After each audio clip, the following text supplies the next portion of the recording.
नमस्कार दोस्तों, आप सभी का स्वागत है हमारे इस आदिसागर यूट्यूब चैनल में। दोस्तों, आज की यह सच्ची घटना है उत्तर प्रदेश के प्रयागराज में चल रहे महाकुंभ मेले की, जहां पर आईपीएस अधिकारी भेष बदलकर मालाएं बेच रही थीं।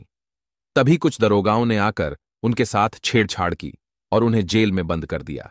उसके बाद आईपीएस अधिकारी ने जो किया, उसे सुनकर आप भी दंग रह जाएंगे। दोस्तों, लगभग 140 वर्षों के बाद प्रयागराज में पूर्ण महाकुंभ लगने वाला था और इस महाकुंभ में लगभग 40 से 50 करोड़ लोगों के आने की संभावना थी। अब दोस्तों, इतनी बड़ी जनसंख्या में सबसे बड़ा सवाल यही उठ रहा था कि आखिर उनकी सुरक्षा के लिए कौन से कड़े नियम बनाए जाएं और कैसे कानून के नियमों का पालन करवाया जाए। क्योंकि दोस्तों, इस कुंभ के मेले में भारतीय लोगों के साथ साथ विदेशों से भी कुछ मेहमानों के आने की आशंका थी। दोस्तों, जब प्रयागराज महाकुंभ मेले की शुरुआत हुई थी, तब शुरुआत में ही कुछ ऐसी घटनाएं होते हुए दिखी थीं जिन घटनाओं के बारे में सोचा नहीं था। प्रयागराज महाकुंभ शुरू होते ही कुछ महिलाओं के साथ छेड़छाड़ हुई। कुछ साधु संतों को कुछ लोग सता रहे थे। कुछ लोग जो वहां पर जो छोटे मोटे धंधे कर रहे थे, उन लोगों को भी बहुत परेशानी का सामना करना पड़ा था। अब दोस्तों, ऐसा इसलिए हुआ था क्योंकि कानून व्यवस्था बहुत छोटी थी, इतने लोगों के आगे थी। तब वहां पर एक आईपीएस अधिकारी अभिलाषा वर्मा नाम की अधिकारी को वहां की सारी जिम्मेदारी सौंपी गई। दोस्तों, अभिलाषा वर्मा एक बहुत ही कर्मठ, कर्तव्यनिष्ठ एवं ईमानदार आईपीएस अधिकारी थी। दोस्तों, अभिलाषा वर्मा के जीवन में उन्होंने बहुत संघर्ष किया था इस पद को पाने के लिए। अभिलाषा वर्मा एक बहुत ही गरीब और मध्यम वर्गीय परिवार की बेटी थी। उनका जन्म बनारस के रहने वाले रामकृष्ण पंडित जी के घर में हुआ था, जो बनारस के बहुत बड़े ज्ञानी पंडित थे। अब दोस्तों, अभिलाषा वर्मा को जब महाकुंभ मेले की जिम्मेदारी सौंपी गई, तब वह बहुत खुश हुई, क्योंकि अभिलाषा वर्मा शुरू से ही हिंदूवादी थी और वह साधु संतों में बहुत विश्वास करती थी। उसी वक्त अभिलाषा वर्मा के गुरुजी का भी आश्रम प्रयागराज के महाकुंभ मेले में लगा हुआ था। और जब अभिलाषा वर्मा को यह सूचना मिली कि उन्हें प्रयागराज महाकुंभ मेले में कानून व्यवस्था की जिम्मेदारी सौंपी गई है, तो यह खबर सुनकर अभिलाषा वर्मा बहुत खुश हुई। दोस्तों, अभिलाषा वर्मा के अंदर लगभग 10 से 20 साल की मां हजार पुलिस वाले काम कर रहे थे और अभिलाषा वर्मा भी कुंभ मेले में एक एक चीज पर निगरानी रख रही थी। दोस्तों, प्रयागराज महाकुंभ कोई साधारण कुंभ मेला नहीं था। उसे कुंभ मेले ने इतने लोगों की जिंदगी बनाई थी कि आप सोच भी नहीं सकते। अभी तो प्रयागराज महाकुंभ का मेला चल ही रहा है और आगे भी यह मेला बहुत लोगों की जिंदगी बनाएगा। जब अभिलाषा वर्मा ने कुंभ मेले की जिम्मेदारी ली और उन्हें यह काम सौंपा गया, तब अभिलाषा वर्मा खुद उस कुंभ के मेले में पैदल चलकर घूमकर कुंभ मेले की व्यवस्था देख रही थी। दोस्तों, कुंभ का मेले में बहुत सारे साधु संत कुंभ के मेले में आ रहे थे, जा रहे थे। विदेशों से भी कुछ मेहमान आ रहे थे, जा रहे थे और कई सारे बड़े बड़े मंत्री वहां पर कुंभ मेले के दर्शन करने पहुंच रहे थे। उन सभी की सुरक्षा की जिम्मेदारी अभिलाषा वर्मा के ऊपर थी और यह जिम्मेदारी कोई छोटी मोटी जिम्मेदारी नहीं थी, क्योंकि एक छोटी सी भी घटना घटती तो इससे अभिलाषा वर्मा की पोस्ट भी जा सकती थी और उनका नाम भी खराब हो सकता था। अब दोस्तों, कुंभ का मेला चल रहा था। वहां पर साधु संत स्नान कर रहे थे। कुछ साधु संत टेंट तंबू में अपना खाना बना रहे, कुछ साधु संत संगम पर ही सो रहे थे। अब दोस्तों, एक दिन हुआ यह था कि कुंभ के मेले में एक प्यारी सी लड़की, जिसका नाम सुमित्रा था। सुमित्रा नाम की लड़की उसे कुंभ मेले में मध्य प्रदेश से मालाएं बेचने गई थी। दोस्तों, सुमित्रा की आंखें इतनी सुंदर थीं और वह दिखने में इतनी सुंदर थी कि लोग उसे दुनिया की सबसे सुंदर स्त्री का दर्जा दे रहे थे। दोस्तों, जब सुमित्रा ने कुंभ के मेले में प्रवेश किया, उसके बाद से ही कुंभ के मेले में उसकी एक अलग ही छवि निखर कर बाहर आई। उसका नाम पूरी दुनिया में चलने लगा, क्योंकि दोस्तों, सुमित्रा वाकई इतनी खूबसूरत थी कि हर कोई उसकी सुंदरता में खोने लग गया था। उसकी आंखें इतनी प्यारी थीं कि हर कोई उसकी आंखों को देखता ही रहता। अब दोस्तों, उसके कुंभ मेले के दौरान सुमित्रा के ऊपर बहुत सारी मुसीबतें भी आईं, क्योंकि सुमित्रा के आसपास बहुत सारे लोग मंडराने लगे थे। अब सुमित्रा कोई अधिकारी, कोई नेता तो नहीं थी कि उसके आसपास पुलिस वाले रहे और उसे सिक्योरिटी दे। अब दोस्तों, सुमित्रा भी अपना व्यापार करने वहां पर आई थी और उसे दौरान सुमित्रा इंटरनेट पर भी बहुत वायरल हुई और उसके बहुत सारे चाहने वाले भी उससे मिलने जाने लगे। अब दोस्तों, समय आगे बीतता गया और कुछ मनचले लडढा के सुमित्रा को परेशान करने लगे थे। अब सुमित्रा इन सब से बहुत परेशान हो गई थी और सुमित्रा ने मेले में जो कुछ दरोगा अपनी ड्यूटी कर रहे थे, जब सुमित्रा उन दरोगा के पास गई, जाकर दरोगा से उन लड़कों की शिकायत कर उनके बारे में बताने लगी, तो वह दरोगा सुमित्रा का मजाक बनाने लगे और कहने लगे कि अरे जा, तुझे कौन छेड़ेगा? तू क्या रानी है? तू क्या हीरोइन है जो लोग तुझे छेड़ेंगे?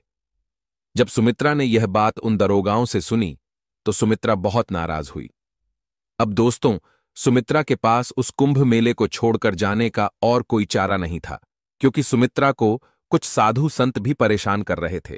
लेकिन सुमित्रा सोचती है कि क्यों ना मैं एक बार उन लड़कों की रिपोर्ट थाने में दर्ज कराऊं। दोस्तों, तब सुमित्रा उसी थाने में पहुंचती है जहां पर अभिलाषा वर्मा नाम की आईपीएस अधिकारी कार्यभार देख रही थी। जब सुमित्रा आईपीएस मैडम के पास पहुंची और उसने उस घटना का जिक्र किया, तो आईपीएस अधिकारी थोड़ा सा चौंक गई, क्योंकि दोस्तों अभी तक उस कुंभ के मेले में आईपीएस साहिबा के कार्यकाल में ऐसी घटना नहीं घटी थी। तब जो अभिलाषा थी वह सुमित्रा को लेकर उस कुंभ के मेले में जाती है और अभिलाषा से बोलती है कि बताओ कौन है वह लड़के जो तुम्हें छेड़ रहे थे और कौन है वह दरोगा जिन्होंने तुम्हारी बात नहीं सुनी। अब दोस्तों, कुंभ का मेला तो इतना बड़ा था और उसमें लगभग 40 से 50 करोड़ लोग थे, तो इतने लोगों के बीच सुमित्रा और अभिलाषा को ना तो वह दरोगा मिले और ना ही वह लड़के मिले। दोस्तों, उस कुंभ के मेले में जो 10 से 20 हजार बनते पुलिस वाले आए थे, वह पुलिस वाले भी बाहर शहरों से आए थे और उन सब की ड्यूटी वहां लगाई गई थी। इसीलिए उन पुलिस वालों को पहचानना इतना आसान नहीं था और ढूंढना इतना आसान नहीं था। अब अभिलाषा सुमित्रा से कहती है कि कोई बात नहीं सुमित्रा, तुम अपनी मालाएं यहां पर बेचो। अगर इस बार वह मनचले लड़के आए या वह दरोगा आए जिन्होंने तुम्हारी सुनी नहीं थी, तो तुम मेरे पास आना। और आईपीएस साहिबा सुमित्रा को अपने नंबर देकर चली जाती है और आईपीएस साहिबा बोलती है कि अगर तुम्हें वह दिखाई दे तो तुम किसी से भी फोन मांगकर इस नंबर पर मुझे कॉल कर देना। मैं तुम्हारे एक कॉल पर यहां आ जाऊंगी। जब अभिलाषा ने सुमित्रा से यह बात कही तो सुमित्रा निश्चिंत हो गई थी, बिल्कुल चिंता से मुक्त हो गई थी कि अब तो मुझे आईपीएस साहिबा का सपोर्ट है, तो अब मुझे कोई परेशान नहीं करेगा। लेकिन दोस्तों, दूसरे दिन वही पुलिस वाले उस सुमित्रा को देखते हैं। अब सुमित्रा उन पुलिस वालों के पास जाकर बोलती है कि साहब, आपने मेरी उस दिन मदद क्यों नहीं की थी? वह मनचले लड़के मुझे छेड़ रहे थे तो आप मेरा मजाक क्यों बना रहे थे? तब वह दरोगा वापस सुमित्रा के साथ छेड़छाड़ करने लगते हैं और बोलते हैं कि जहां हमें कानून मत सिखा, हम यहां पर तेरी देखभाल करने नहीं आए हैं। हमारे पास और भी कुछ काम है, हमें और भी साधु संतों की देखभाल करनी है। क्या हम तेरे ही पीछे लगे रहे? तब ये सब सुनकर सुमित्रा बहुत उदास हुई और सुमित्रा मन ही मन सोचती है कि क्या यही कानून के रक्षक है? इन्हें हमारी रक्षा करनी चाहिए, बल्कि यह तो हमें ही डरा रहे हैं, धमका रहे हैं, हमारा ही शोषण कर रहे हैं।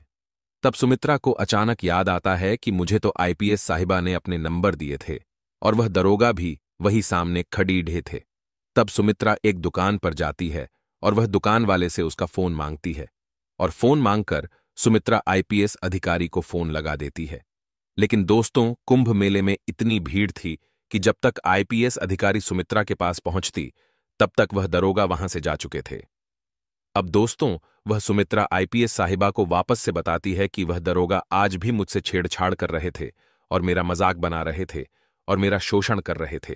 यह सुनकर आईपीएस साहिबा का खून खौल उठता है, क्योंकि दोस्तों, आईपीएस साहिबा की ही जिम्मेदारी थी उस मेले में हर एक व्यक्ति की सुरक्षा की, और जब उनके कार्यकाल में यह घटना घटी तो उनका मन बहुत उदास हुआ। एक दिन वह आईपीएस अधिकारी खुद मालाएं लेकर भेष बदलकर सुमित्रा के साथ घूमने लगी। अब दोस्तों, वह जब सुमित्रा के साथ घूम रही थी तो सुमित्रा और अभिलाषा दोनों ने मिलकर उन दरोगाओं को ढूंढने की बहुत कोशिश की, लेकिन वह दरोगा नहीं मिले, क्योंकि कुंभ मेला बहुत बड़े क्षेत्र में लगा हुआ था और एक एक कोने में ढूंढ पाना इतना आसान नहीं था। दोस्तों, फिर पुनः शाम को अभिलाषा अपने ऑफिस चली जाती है और वहां पर कैमरों के द्वारा कुंभ मेले पर निगरानी रखती है।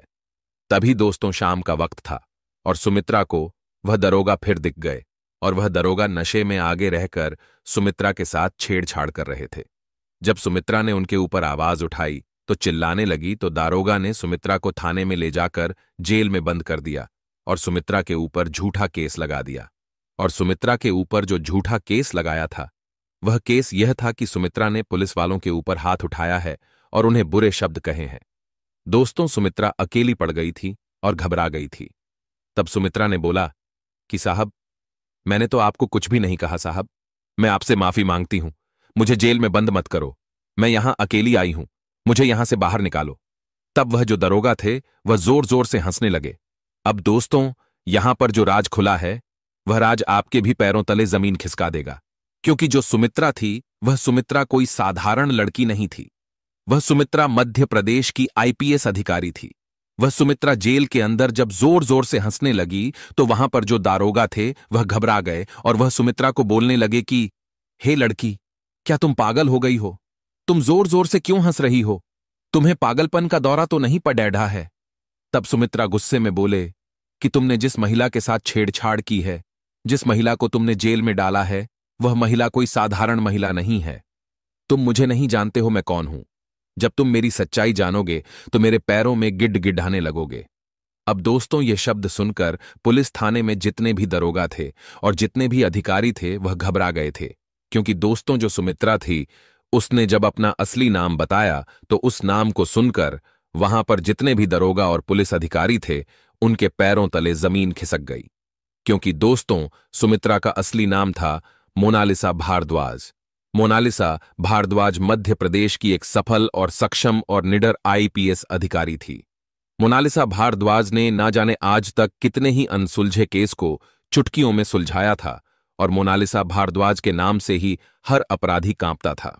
अब दोस्तों, दरोगा ने तो बहुत बड़ी गलती कर दी थी। और मोनालिसा भारद्वाज को कुंभ मेले में इसीलिए भेजा गया था कि वह एक गुप्त अधिकारी बनकर कुंभ मेले की व्यवस्था देखे। क्योंकि दोस्तों, अभिलाषा भी आईपीएस अधिकारी थी और अभिलाषा के बस की बात नहीं थी कि वह अकेले पूरे कुंभ मेले की व्यवस्था देख सके। इसलिए उत्तर प्रदेश के सीएम ने एक गुप्त आईपीएस अधिकारी को उसे कुंभ के मेले में भेजो था और मोनालिसा भारद्वाज ने यही सोचा था कि अगर मुझे कुंभ मेले की सारी व्यवस्था देखनी है, एक एक पुलिस वाले पर नजर रखनी है, तो मुझे वहां की आम औरत बनकर ही उसे कुंभ मेले में घूमना पड़ेगा ताकि मैं एक एक चीज को अच्छे से देख सकूं और नजर रख सकूं। अब दोस्तों, जब मोनालिसा के सामने वह दरोगा खड़े हुए थे तो वह दरोगा की आत्मा गई थी और वह दरोगा मोनालिसा को जेल के अंदर से बाहर निकालकर उनके पैर छूने लगे और उनके पैर में गिड़गिड़ाने लगे और उसे थाने के अंदर जितने भी पुलिस वाले थे, जितने भी दरोगा थे, उन सभी ने मोनालिसा भारद्वाज से माफी मांगी और कहा कि मैडम, हमें माफ कर दो। हमें नहीं पता था कि आप एक आईपीएस अधिकारी है। अगर हमें पता होता तो हम आपके साथ ऐसा बर्ताव कभी नहीं करते। हमसे बहुत बड़ी गलती हो गई है, कृपया हमें माफ कर दो।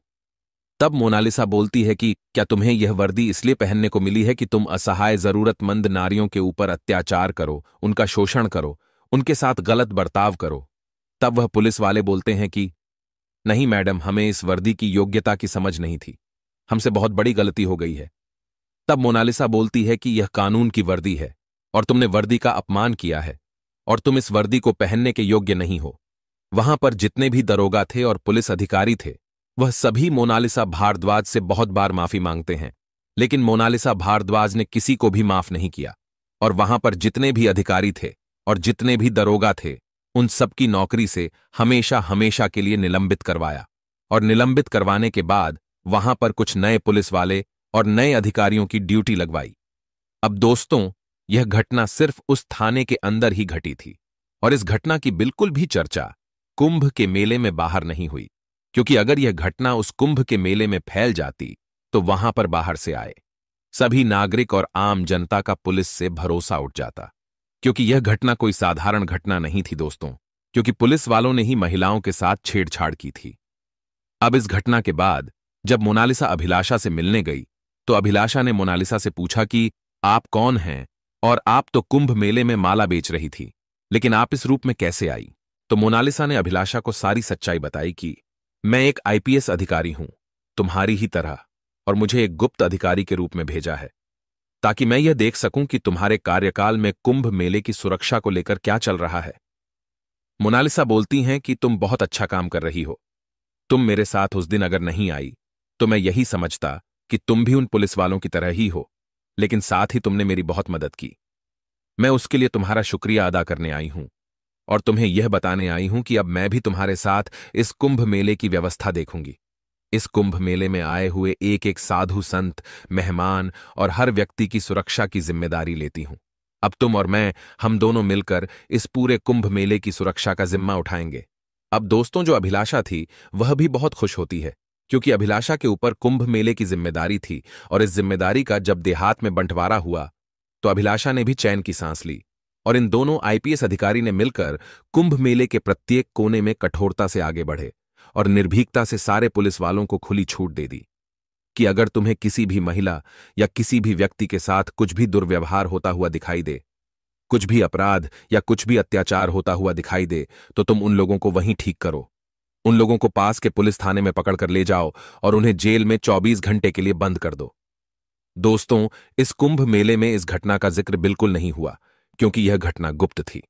अब अभिलाषा ने मोनालिसा के बारे में, उनके आईपीएस बनने की जीवन यात्रा के बारे में पूछा तो मोनालिसा ने बताया कि मैं अनाथ थी। मेरे माता पिता मुझे एक मंदिर में छोड़कर गए थे और मुझे एक सज्जन आदमी ने एक अनाथ आश्रम में ले जाकर छोड़ दिया था और मेरा पूरा जीवन एक अनाथ आश्रम में बीता। मैं वहीं पर छोटी से बड़ी हुई कई बार। कुछ लोग मुझे गोद भी लेने आए, लेकिन किसी न किसी कारण से वह मुझे छोड़कर किसी और बच्ची को ले जाते थे। मेरे जीवन में जितना संघर्ष मैंने किया है, उतना संघर्ष शायद ही किसी ने किया होगा। आज मैं जो भी हूं, सब भगवान की कृपा से हूं। वही मेरे माता और पिता है, उन्हें मैं हमेशा शुक्रिया अदा करती हूं। अब अभिलाषा सुमित्रा को अपने गुरुजी से मिलने लेकर जाती है। जब मोनालिसा गुरुजी के आश्रम में जाती है तब वह बहुत खुश होती है, क्योंकि गुरुजी के आश्रम में है। मैं भी कई सारे ऐसे अनाथ बच्चे थे जो बिल्कुल मोनालिसा जैसा जीवन ही जी रहे थे। जब मोनालिसा ने यह सब दृश्य देखे तो उसने जाकर गुरुजी के पैर छुए और मोनालिसा ने गुरुजी से कहा कि आप किसी भगवान से कम नहीं हैं। जब यह सब देखा तो अभिलाषा के आंख से भी आंसू आ गए। तो दोस्तों, यह थी आज की कहानी। आपको कहानी कैसी लगी कमेंट बॉक्स में बता देना। बाकी वीडियो अच्छी लगी हो तो वीडियो को लाइक और चैनल को सब्सक्राइब जरूर करें, ताकि हमें थोड़ा सा हौसला मिले। आप लोगों के लिए ऐसे ही अच्छे अच्छे वीडियो बनाने के लिए इन कहानियों को सुनाने का उद्देश्य किसी को परेशान करना बिल्कुल भी नहीं है। यह कहानी आपको इसलिए सुनाई जाती है ताकि आप लोग